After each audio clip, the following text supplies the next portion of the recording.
ছড়াছড়ি ঠিক হচ্ছে না, এখানে আমাদের মধ্যেও ফল্ট আছে, কিন্তু বাংলাদেশের ছাত্রদের তো রক্ত গরম, এটা তো জানা বিষয়।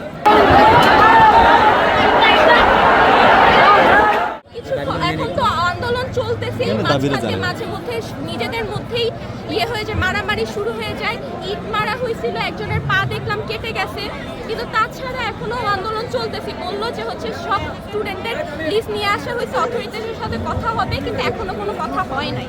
আচ্ছা, এই যেভাবে আন্দোলন হচ্ছে কি এটা কি ঠিক হচ্ছে? আমার গায়ে ইট লাগছে, আসলে এইভাবে ছড়াছড়ি ঠিক হচ্ছে? ছড়াছড়ি ঠিক হচ্ছে না, এখানে আমাদের মধ্যেও ফল্ট আছে, কিন্তু বাংলাদেশের ছাত্রদের তো রক্ত গরম, এটা তো জানা বিষয়। এরকম একটা ঘটনার পরে ইট পাটকেল ছোড়া হবে, এটা তো স্বাভাবিক। আচ্ছা, মানে এখানে আমাদেরও ফল্ট আছে, কিন্তু এটা স্বাভাবিক, এটা হবে। আপনাদের স্টুডেন্টের ভিতরে কি অন্য কলেজের স্টুডেন্ট যুক্ত হ্যাঁ, আছে? অবশ্যই অনেক কলেজ অনেক স্কুলের শিক্ষক স্টুডেন্টরা এখানে আছে, টিচাররা আছে, মারা আছে, রিপোর্টার্সরা তো আছে, এখন আর্মিরাও আছে, সবাই আছে এখানে। আসলে আহত এবং নিহত সংখ্যা কতটুকু আপনি?